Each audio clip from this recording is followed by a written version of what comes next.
she was just a little girl in a blue dress, crying on the steps of a dance school. He was a billionaire in a suit who almost walked past until 4 words changed all their lives forever.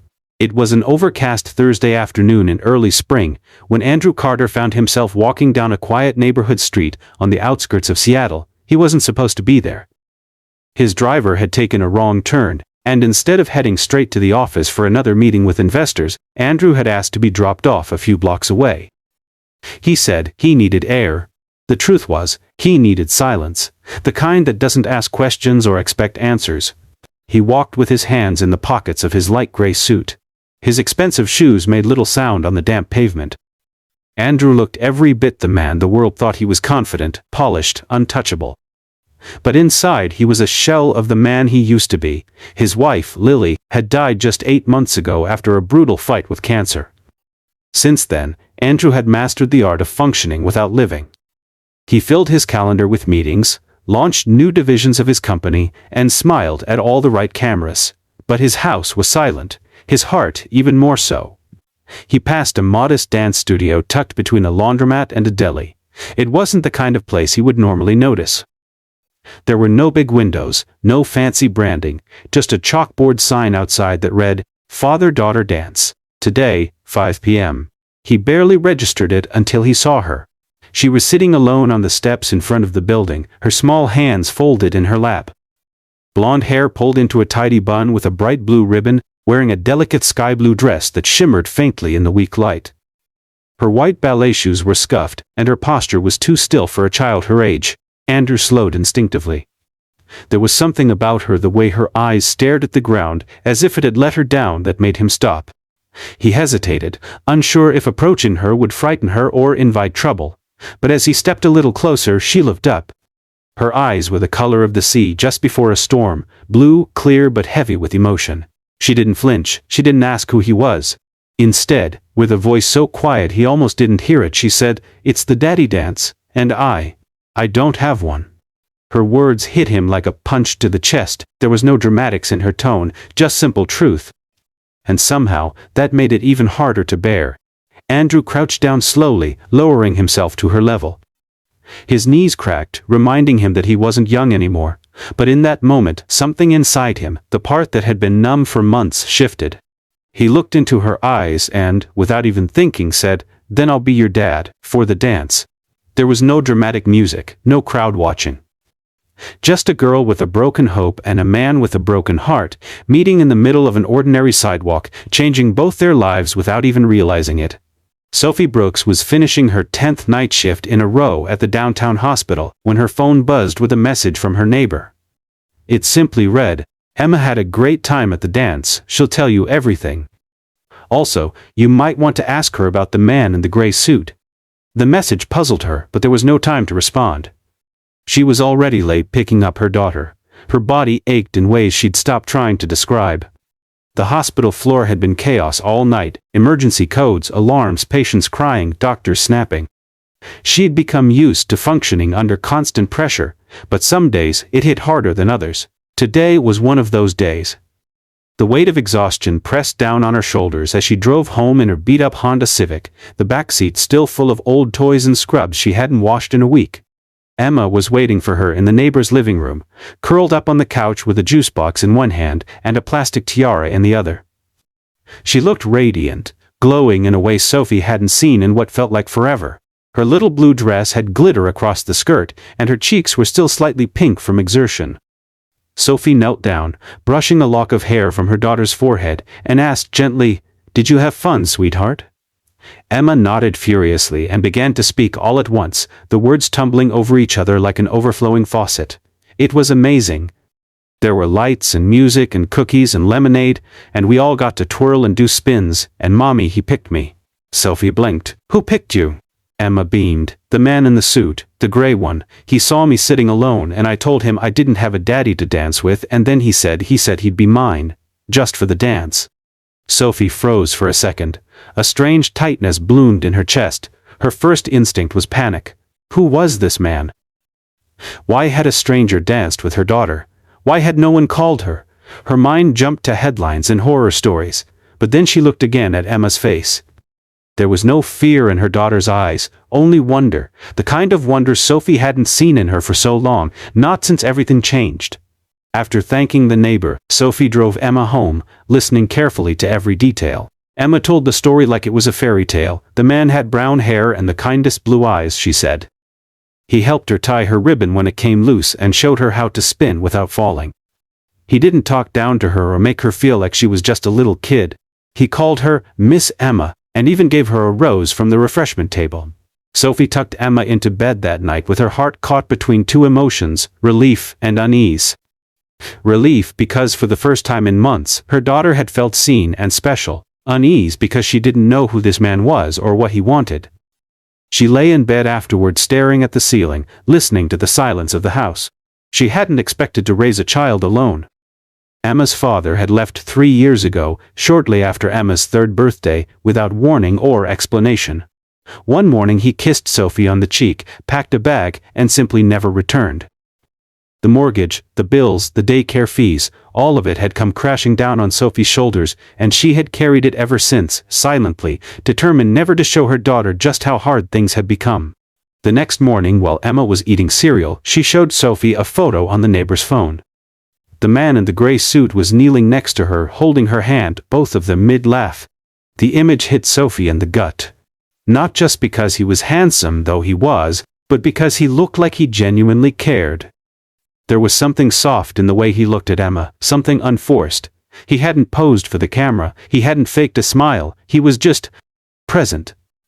Sophie couldn't remember the last time someone had looked at her daughter that way. Still, she couldn't let her guard down. She asked the neighbor for his name. "Andrew Carter," the neighbor replied, as if that should mean something. Sophie's brows knit together. The name sounded familiar. Later that day, during her lunch break at the hospital, she Googled it. What she found made her sit down. Andrew Carter was the CEO of one of the most powerful tech companies on the West Coast. Forbes called him one of the youngest self-made billionaires in the country. He had given keynote speeches at Silicon Valley conferences and appeared on magazine covers. But his most recent photo was different. It was taken at his wife's funeral. The caption read, "Tech giant says goodbye to beloved wife after battle with cancer." In the photo, he looked 10 years older, hollow, worn. Sophie stared at the screen for a long time. The man who had knelt beside her daughter wasn't just a stranger, he was someone the world saw as untouchable, larger than life. And yet, he had seen Emma sitting alone on a dance school step, and instead of walking past like everyone else, he'd stopped. That night, when Emma asked if she might see Daddy Andrew again, Sophie didn't have an answer, but something deep inside her shifted. For the first time in years, she wondered not just if she could survive, but if she might one day hope for more. Andrew Carter had never felt more unsure of himself than when he stood outside the modest townhouse on 18th Street, holding a bouquet of simple white daisies.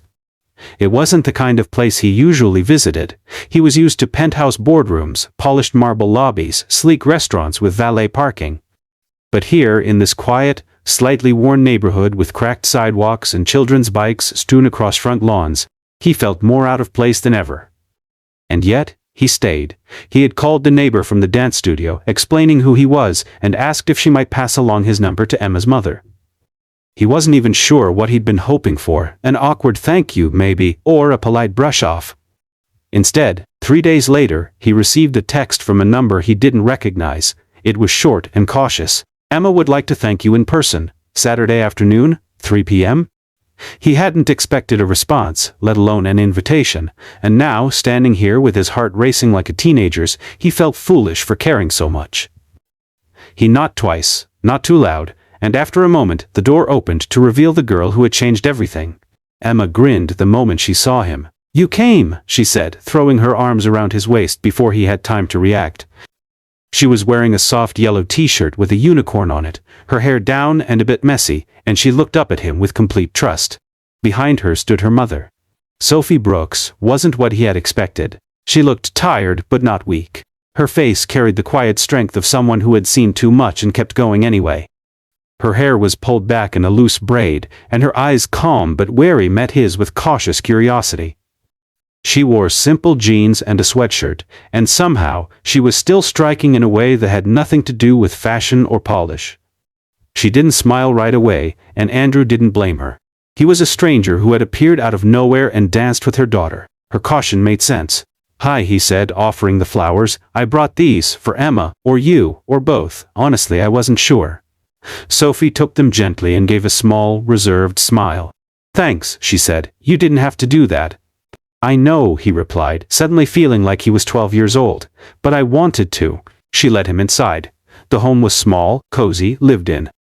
There were drawings taped to the fridge, a pair of tiny ballet shoes by the door, and a bookshelf filled with a mix of children's stories and nursing textbooks. The furniture didn't match, but everything was clean and warm. He noticed a framed photo of Emma as a baby next to a stack of unopened mail and utility bills. It was a home built on effort, not money. Emma dragged him by the hand into the living room, insisting he sit down and see her newest drawing. As she told him about school and her favorite snacks, Andrew listened, truly listened for the first time in weeks. Something about her voice, unfiltered and free, soothed something jagged inside him. She wasn't trying to impress anyone, she just wanted to share the things she loved with someone who would listen. Sophie sat across from him, watching quietly at first. She was polite but guarded. Eventually, as Emma skipped off to get her sticker book, she finally spoke. "I just want to be clear," she began. "I appreciate what you did for Emma, truly. You gave her something she'll never forget. But I don't know you, and I have to protect her, always." Andrew nodded immediately. "I get that. I would feel exactly the same. I didn't come here to make things complicated. I didn't plan any of this. That day, I just saw a little girl who reminded me of something I lost. And I couldn't walk away." Sophie's expression softened just slightly. "Your wife," she said quietly. He looked at her, surprised, and then nodded. "Yeah, she died 8 months ago. Cancer. We didn't have kids, we wanted them, but time ran out." There was a silence between them, not awkward but heavy. Shared loss has a way of leveling people, no matter how different their lives might be. Sophie looked down at her hands. "Emma's dad left when she was 3. No note, no goodbye. I thought I was prepared for that possibility, but when it actually happened, I haven't really trusted anyone since." Andrew leaned forward slightly, not to convince her of anything, but simply to be closer. "You don't have to trust me, not yet, or ever if that's what you decide. I just want to be around if Emma ever wants to talk or draw or spin in circles until she falls over. She's kind of amazing." Sophie let out the smallest laugh, unexpected but real. "She is," she said. "And exhausting." They talked a little more after that. Nothing too deep. Favorite books, what Emma liked to eat, how Sophie managed night shifts while raising a child alone. Andrew offered no pity, only curiosity, and Sophie, for reasons she couldn't explain, found herself answering honestly. He didn't make her feel small or pitied, he just made her feel like someone who hadn't been seen in a long time.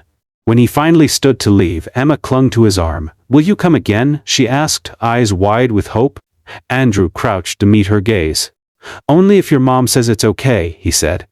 Sophie didn't answer right away, but as Emma looked up at her with that pleading, unguarded face, she gave a quiet nod. Outside, as the sun dipped low and painted the sky in soft gold, Andrew walked back to his car feeling something he hadn't felt in a long time, like maybe the pieces of his broken world were slowly beginning to rearrange themselves into something new. Something worth hoping for. It had been 3 months since the dance, and in that time, something unspoken but undeniable had begun to grow between Andrew, Sophie, and Emma. What started as an act of kindness had turned into a regular part of their lives. Sunday afternoons at the park, movie nights with popcorn spilled all over the couch, Emma running to the door whenever the doorbell rang, hoping it would be him. Sophie had started smiling more. Not wide, easy smiles, like she used to give in another life, but soft, quiet ones that crept into the corners of her mouth when she wasn't watching. Andrew never overstepped. He never tried to replace anyone. He simply showed up, fully and without expectation. And Emma, who once carried a quiet sadness in her little frame, now walked a bit taller. But peace never lasted long in Sophie's world. One late afternoon, as she was walking out of the hospital, her phone rang with a number she hadn't seen in years. At first, she thought it was a mistake, then she froze. It was him, Derek, Emma's biological father.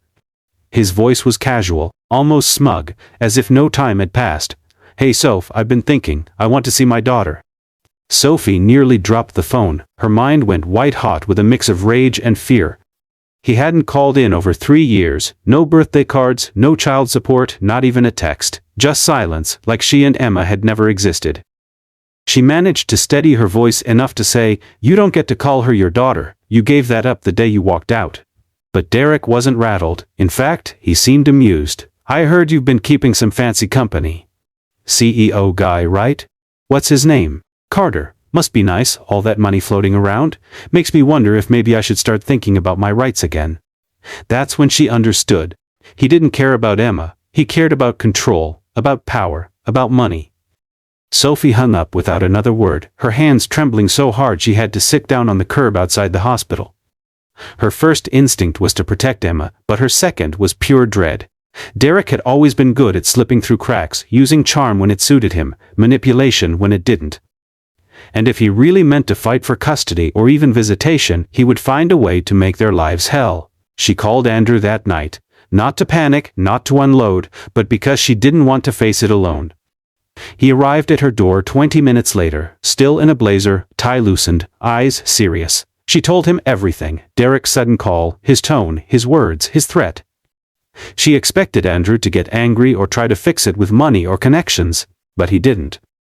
He simply sat beside her on the couch and said, "Whatever happens, you're not doing it alone, we'll fight this. Together."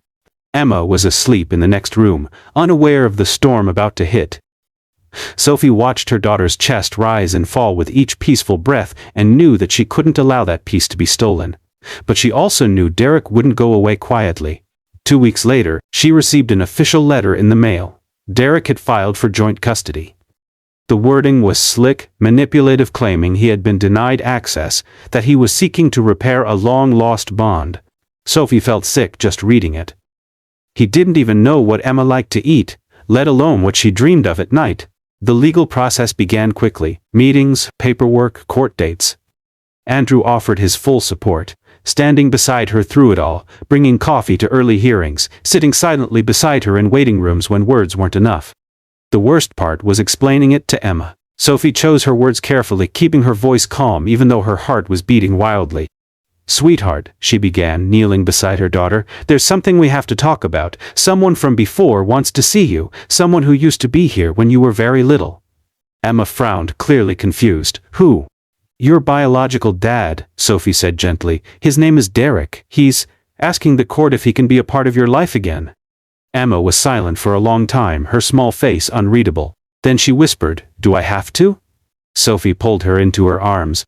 "We're going to do everything we can so you don't have to do anything you're not ready for. You're not alone in this." That night, when Sophie tucked her in, Emma clutched her hand and asked, "Will Andrew still be my dad if this other man comes back?"